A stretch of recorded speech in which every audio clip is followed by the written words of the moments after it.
So show me what I'm looking for. Save me, I'm lost. Oh Lord, I've been waiting for you. I'll pay any cost. Save me from being confused. Friends, we are so happy that you are tuning in into our channel on YouTube, and we're happy to note that there's thoughts that are being provoked concerning the scriptures, and it's just so exciting to know that people are studying and learning more of what God would want us to understand through the scriptures. As for the question for this time around, the book of Acts, chapter 11, verse 26, actually gives us the first account of anybody being called a Christian.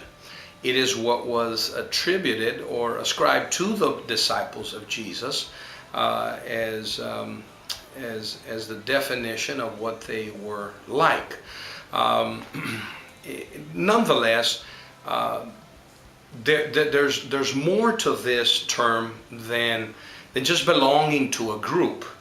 The word Christian ascribed to the disciples of Jesus was basically earned by the fact that they behaved like Christ. They talked like Him. They did a lot of the same things that Jesus did.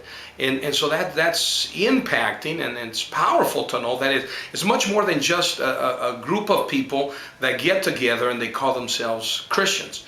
In the book of Acts, again, chapter 26, verse 28, the Apostle Paul is before King Agrippa in his defense, and we understand that the term king was given to Agrippa, and it wasn't so much that he was given the power as a king, but he only had the power as a governor, or what they would call a tetrarch. And Paul is before him defending his faith, defending himself, and at the end of his defense, in essence, throughout his defense, he's talking about the gospel of Jesus Christ, the death, burial, and resurrection of Jesus. And at the end of his presentation, Agrippa exclaims to him and says, you almost persuade me to be a Christian.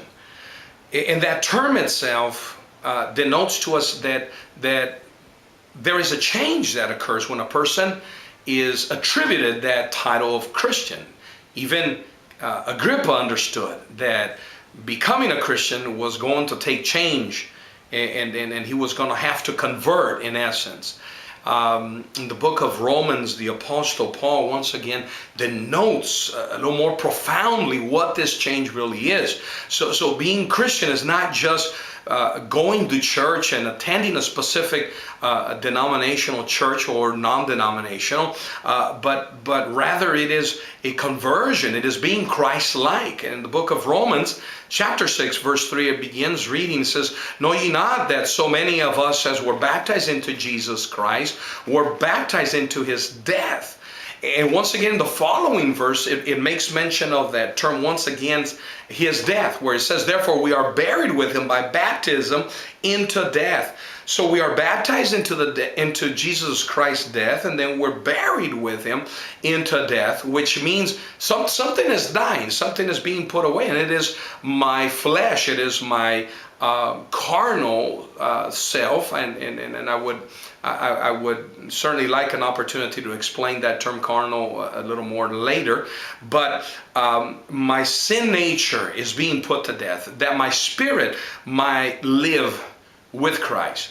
The word of the Lord continues to state there that like as Christ was raised up from the dead by the glory of the Father, even so we also should walk in newness of life. And there is the point of reference that I referred to, that is the true essence of Christianity, walking in newness of life.